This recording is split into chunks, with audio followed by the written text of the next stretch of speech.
Cédric Villani, déjà merci de votre participation ici à l'IFRI. On va poser peut-être 3 questions rapides qui vont impliquer donc des réponses rapides concernant l'intelligence artificielle. La première, peut-être pour essayer de sortir un peu du fantasme qui entoure cette question-là et cette définition même de l'intelligence artificielle qu'on dit souvent comme étant mal nommée. Déjà pour bien savoir de quoi nous parlons aujourd'hui, qu'est-ce que l'intelligence artificielle et comment peut-être couper court à certains clichés ou stéréotypes qui l'entourent toujours. D'abord, effectivement, l'intelligence artificielle est mal nommée. Et dès les années 50, quand le terme a été introduit, il y a eu un débat pour savoir est-ce qu'il faut l'utiliser ou pas. Bon, le débat maintenant, et il faut considérer qu'il est fini. Tout le monde utilise l'IA. En revanche, il faut démystifier la notion d'intelligence artificielle. Il ne s'agit pas, malgré le nom, de construire une intelligence. Il ne s'agit pas de concurrencer le cerveau humain ou animal. Il s'agit d'écrire des algorithmes qui effectuent automatiquement des tâches. Des tâches un tant soit peu sophistiquées qu'on aurait pu croire réservées à l'humain. Il y a encore 30 ans, on aurait dit que c'est des tâches pour les humains. Traduire automatiquement un texte, trouver un chemin automatiquement du point A au point B sur un plan d'une ville, déterminer à partir d'une image médicale s'il y a un soupçon de cancer ou pas. Tout ça, c'est des tâches. Et un algorithme, aujourd'hui, correctement entraîné, calibré, pourra donner des réponses qui, sur ces différents sujets, seront plus rapides et plus pertinentes que celles des meilleurs experts humains, sans pour autant être intelligentes. Dépourvues de bon sens, dépourvues de compréhension, de tout. C'est un machin qui vous dit c'est comme ça ou c'est comme si. Donc ça, c'est vraiment aujourd'hui l'intelligence artificielle. Et le concept central n'est plus celui d'intelligence, mais celui d'accomplir une tâche.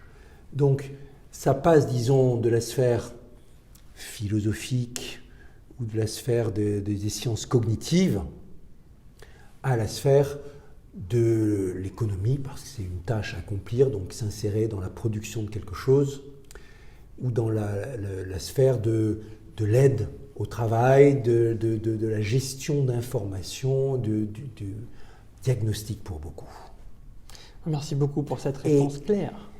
Et par corollaire, le sujet n'est plus vraiment d'avoir le bon algorithme magique, ultra secret, plus performant qu'un autre, plus intelligent qu'un autre, mais celui d'avoir les ingrédients qui permettront de faire que la tâche soit la plus efficace possible, développer l'algorithme, et en pratique, au vu du tour pragmatique qu'a pris le domaine, beaucoup d'expérimentation, les grands atouts qu'il faut avoir aujourd'hui pour avoir l'intelligence artificielle, ce sont de grandes bases de données qui donnent le là pour avoir des situations, savoir que telle image correspond à une maladie et tel autre non, et ainsi de suite, d'avoir de grands moyens de calcul, des ordinateurs, des calculateurs, et d'avoir de la ressource humaine, des ingénieurs, des chercheurs qui sauront appliquer toute une panoplie de recettes existantes pour tenter de venir à bout du problème.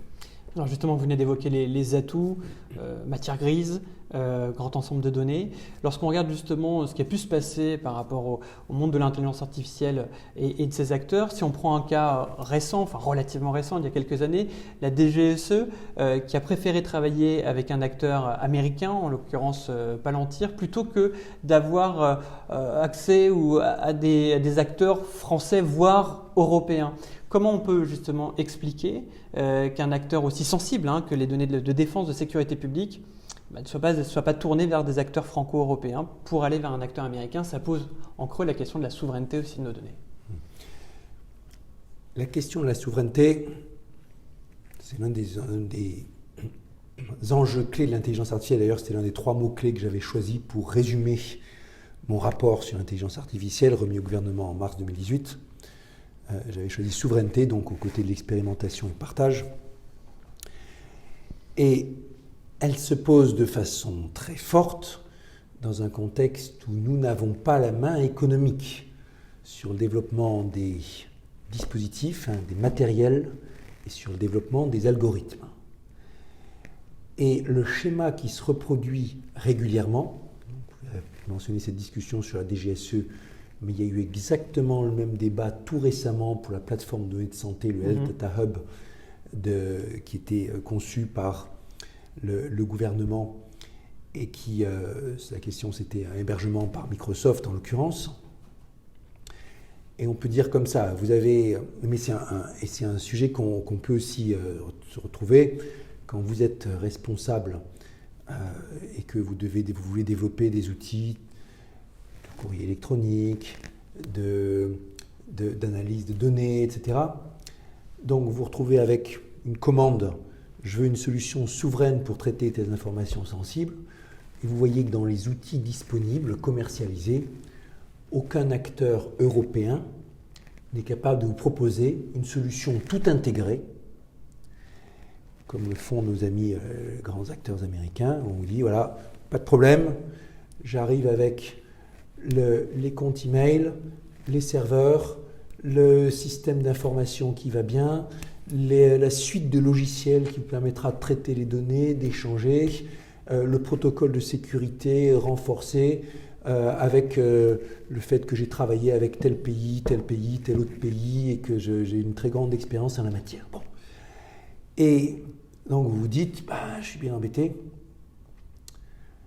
Soit je fais confiance à cette solution tout intégrée, et je perds ma souveraineté parce que la clé est détenue par les grands acteurs américains. Soit je me tourne vers d'autres outils existants européens, mais ça sera peut-être au détriment de la finition, ou de l'ergonomie, ou de la sécurité, ce qui serait un comble, parce qu'ils ne sont pas aussi perfectionnés au courant des dernières méthodes qu'un Microsoft, etc. Et on restera toujours dans ce dilemme et dans ce problème tant qu'on ne décidera pas collectivement de faire davantage confiance à nos acteurs économiques européens. Et c'est un peu comme dilemme du prisonnier, si vous voulez. Si chaque acteur fait juste ce qui est bon pour soi, on continuera à utiliser les solutions des autres. Si à un moment tout le monde se dit, parce que les réflexes culturels changent, allons-y, allez, faisons confiance, faisons le partenariat avec tel acteur européen, aidons-les justement à développer les outils, et grâce à nous, au fur et à mesure, ils vont grimper en compétences parce qu'on va leur demander plus d'efforts, ils vont grimper en sécurité parce qu'ils vont avoir telle ou telle attaque qui devront parer, etc. Là, on pourra collectivement faire monter le niveau d'expertise.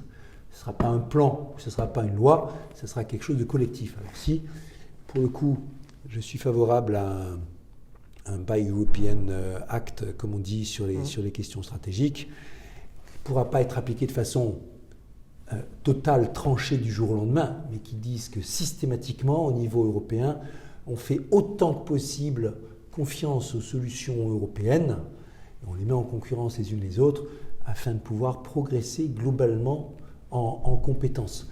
C'est majeur. On ne peut pas, sur le long terme, considérer comme acceptable, sur les enjeux stratégiques, de faire appel à des acteurs extra-européens. Donc on a compris que c'était la question de la confiance et de la cohésion européenne. Lorsqu'on regarde le top 5, on va dire, des pays les plus avancés sur l'intelligence artificielle, on retrouve très peu de pays européens. On a les États-Unis, la Chine, Israël, le Canada, la Grande-Bretagne. Alors peut-être pas totalement dans cet ordre-là, la Grande-Bretagne, qui est effectivement en Europe et plus en Union européenne. Comment faire justement pour que la France et peut-être d'autres pays européens arrivent un peu plus en pointe par rapport à cette guerre concurrentielle sur le champ de l'intelligence artificielle, qui est de toute façon un champ d'avenir et très stratégique.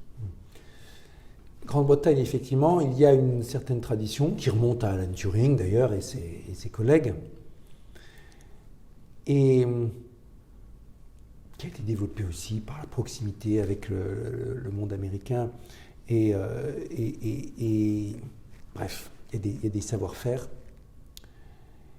La Grande-Bretagne était le premier pays européen à se doter d'une stratégie en intelligence artificielle.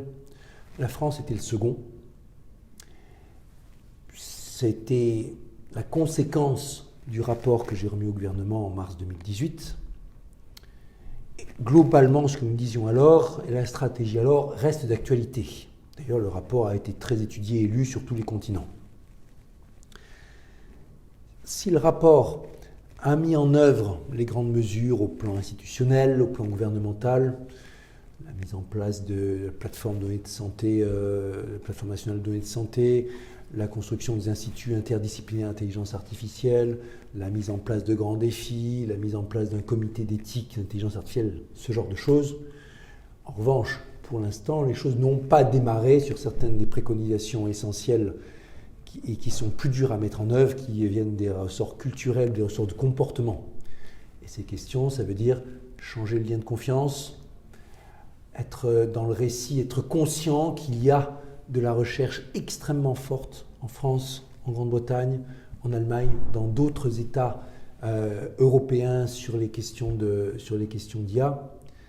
Prendre conscience collectivement que les acteurs économiques peuvent collaborer avec les acteurs de recherche européens, augmenter le nombre de personnes qui sont formées, augmenter leur statut, leur impact, bref, des choses qui ont bien plus à voir avec la façon dont la société, plutôt que les gouvernements, prennent l'intelligence artificielle. Ça, c'est un travail des gouvernements, c'est un travail collectif que nous avons à mettre en œuvre. Et là où certaines questions technologiques, c'est le cas aujourd'hui des recherches sur l'informatique quantique, certaines questions technologiques relèvent des experts, des spécialistes des grandes décisions des gouvernements. Le sujet de l'intelligence artificielle, au contraire, c'est un sujet qui concerne tout le monde. Et c'est à nous de changer notre état d'esprit pour plus de confiance, plus d'expérimentation, plus de partage entre acteurs avec qui on a envie de travailler, en particulier dans une perspective d'intégration européenne. C'est le fédéraliste qui vous parle. C'est justement parce que ça intéresse et que ça concerne tout le monde qu'on vous remercie vivement pour ces échanges qui ont participé à mieux comprendre l'intelligence artificielle. Merci beaucoup, monsieur le député. Merci à vous et merci et tous mes encouragements à l'IFRI.